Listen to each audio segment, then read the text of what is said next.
আর আমরা এরকম করে জশ্নে জুলুস পালন করি যেটা নাকি শরিয়াতের বাইরে হয়ে যায়। আর তারাই নাকি দাবি করে আহলে সুন্নাত ওয়াল জামাত। হকিকত তারা আহলে সুন্নাত ওয়াল জামাত না, তারা হলো বেদাত করেনেওয়ালা মানুষ। আসসালামু আলাইকুম ওয়া রাহমাতুল্লাহ।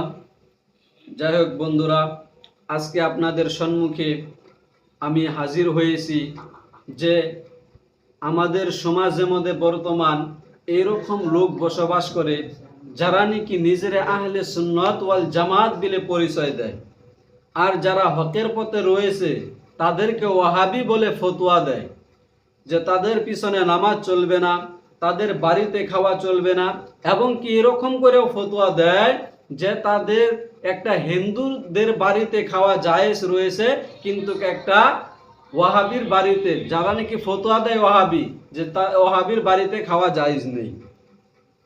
তো আজকে আমরা আসেন জেনে নেই যে আহলে সুন্নাত ওয়াল জামাত কে, আর আহলে সুন্নাত ওয়াল জামাতের কাজ কি, কি কাজ করে আহলে সুন্নাত ওয়াল জামাত। আজ থেকে 1450 বছর আগে আল্লাহর নবী সাল্লাল্লাহু আলাইহি সাল্লাম বলে দিয়েছেন যে বনি ইসরায়েল কওমের মধ্যে 72টা দল হয়েছিল, 72টা দলে বিভাগ হয়ে গিয়েছে। আর আমার উম্মত, আল্লাহর নবী সাল্লাল্লাহু আলাইহি সাল্লাম বললেন যে আমার উম্মত 73টা দলে বিভাগ হয়ে যাবে, আর 73টা দলের থেকে কুল্লুহুম ফিন্নার, সমস্ত দল কি করবে, জাহান্নামে যাবে।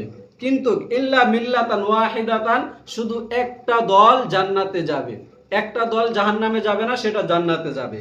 আর সেই দলটা কে? আর সেই দলটাই হলো আহলে সুন্নাত ওয়াল জামাত। আর এই কথাটা যে সময় আল্লাহ নবী সাল্লাল্লাহু আলাইহি সাল্লাম বললেন, বলার পরে সাহাবারা hayran হয়ে গেলেন যে 73টা দল, আমরা কোন দলে পড়ে যাব আর আমরা কি কাজ করব না করব, তার জন্য hayran হয়ে গেলেন।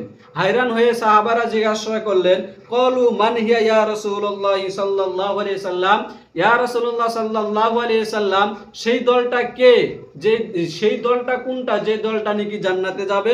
তখন আল্লাহর নবী সাল্লাল্লাহু আলাইহি সাল্লাম বললেন, মা আনা আলাইহি ওয়া আসহাবি, আমি এবং আমার সাহাবার অনুসরণ যে করবে সেই হলো আহলে সুন্নাত ওয়াল জামাত।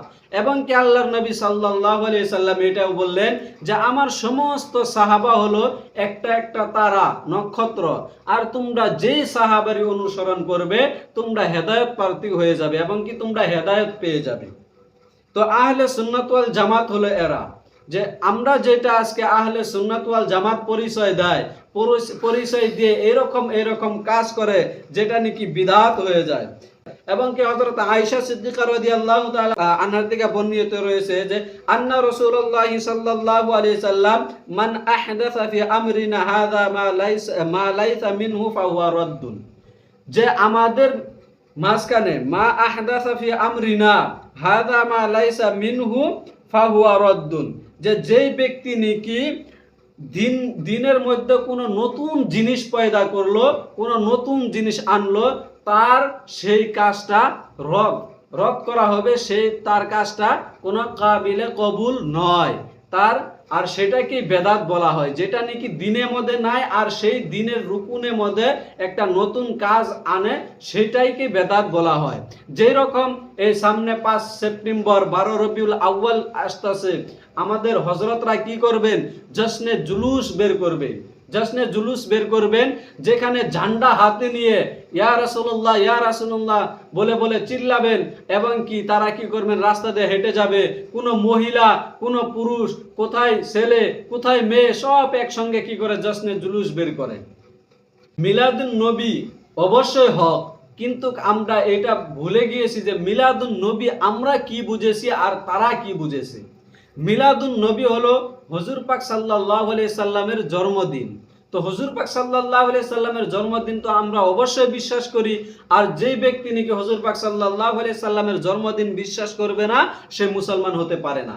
কারণ রাসূলুল্লাহ সাল্লাল্লাহু আলাইহি সাল্লাম দুনিয়ার মধ্যে এসেছে, সেটা যদি বিশ্বাস না করে তাহলে সে মুসলমান কি করে হবে। কিন্তু তারা বুঝেছে যে মিলাদুন নবী মানে হলো কি করতে হবে, মিছিল বের করতে হবে, এবং ইয়া রাসূলুল্লাহ সাল্লাল্লাহু আলাইহি সাল্লাম বলতে হবে, রাস্তা দিয়ে হেঁটে হেঁটে ঝান্ডা নিয়ে যেতে হবে। এবং কি আমি এরকমও দেখেছি ওয়েস্ট বেঙ্গলের মধ্যে তারা কি করে, হ্যাপি বার্থডে ইয়া রাসূলুল্লাহ সাল্লাল্লাহু আলাইহি সাল্লাম বলে তারা কি করে, কেক কাটে। এরকম করে মিলাদুন নবী পালন করা জায়েজ আছে কি না?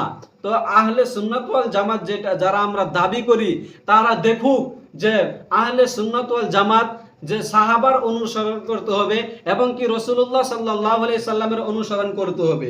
যে কোনো একটা সাহাবার ধারায় এরকম প্রমাণিত রয়েছে কি যে তারা কি করে হ্যাপি বার্থডে ইয়া রাসূলুল্লাহ সাল্লাল্লাহু আলাইহি সাল্লাম বলে এবং কি ঝান্ডা হাতে নিয়ে রাস্তা দিয়ে মিছিল বের করে, এরকম করে কি কোনো সাহাবার থেকে বর্ণিত রয়েছে? এবং কি এরকম কি কোনো সাহাবারা করেছে? হযরত আবু বকর সিদ্দিক রাদিয়াল্লাহু তাআলা আনহু করেছে? হযরত ওমর রাদিয়াল্লাহু তাআলা আনহু কি করেছে? যে সাহাবারা নাকি দুনিয়ার মধ্যে থেকে জান্নাতের টিকিট পেয়ে গিয়েছে, তাদের দিকে কি আমরা রাসূলুল্লাহ সাল্লাল্লাহু আলাইহি সাল্লামকে মহব্বত বেশি করি? যদি জশ্নে জুলুস করা জায়েজ থাকতো তাহলে সাহাবীরাও করত। আমাদের থেকে সাহাবীরা বেশি ভালোবাসতেন রাসূলুল্লাহ সাল্লাল্লাহু আলাইহি সাল্লামকে। কারণ রাসূলুল্লাহ সাল্লাল্লাহু আলাইহি সাল্লামের জন্য তো সাহাবারা জান দেওয়ার পর্যন্ত রাজি, আর আমরা মুসলমান শুধু মুখে বলি যে আমরা জান দেব, কিন্তু আজকে যদি কোথায় রাসূলুল্লাহ সাল্লাল্লাহু আলাইহি সাল্লামের ডাকে সাড়া দিতে বলা হয় তারা কি করে? সাড়া দেয় না। এবং কি আল্লাহর রসুলের দাড়ির পর্যন্ত আমরা রাখি না, আর আমরা জশ্নে জুলুস বের করি। আল্লাহর নবী সাল্লাল্লাহু আলাইহি সাল্লামের মুহাব্বতটা আমরা দিলের মধ্যে বেশি দেখাই। কারণ আল্লাহ রাসূল সাল্লাল্লাহু আলাইহি সাল্লামকে কাতাদা রাদিয়াল্লাহু তাআলা আনহু জিজ্ঞাসা করলেন যে ইয়া রাসূলুল্লাহ সাল্লাল্লাহু আলাইহি সাল্লাম, আপনি যে এই সোমবার দিন রোজা রাখেন, এই রোজা রাখার মূল কারণ কি? তখন রাসূলুল্লাহ সাল্লাল্লাহু আলাইহি সাল্লাম বলেছেন যে আমি এই সোমবার দিন জন্ম হয়েছি, তার জন্যই আমি শুকরাতান যে আল্লাহ রাব্বুল আলামিন আমাকে দুনিয়ার মধ্যে এই সোমবার দিন পাঠিয়েছেন, তার জন্য আমি শুকরাতান কি করি? রোজা রাখি। তো আমরা যারা নাকি জশ্নে জুলুস ঈদে মিলাদুন নবী পালন করব, তাদের কি করতে হবে? যদি আমরা পালন করি তাহলে পালন করলে আমাদের এই রবিউল আউয়ালের মাসে আমাদের কি করতে হবে? বেশি বেশি মানুষের কাছে সিরাতুন নবী সাল্লাল্লাহু আলাইহি সাল্লাম পৌঁছাতে হবে।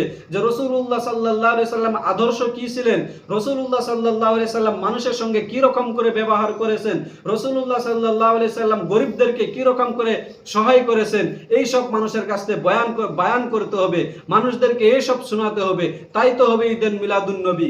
আর আমরা জশ্নে জুলুস ঝান্ডা হাতে নিয়ে ইয়া রাসূলুল্লাহ সাল্লাল্লাহু আলাইহি সাল্লাম বলতে রাস্তা দিয়ে গেলে কি আমাদের এটা ঈদে মিলাদুন নবী পালন হলো?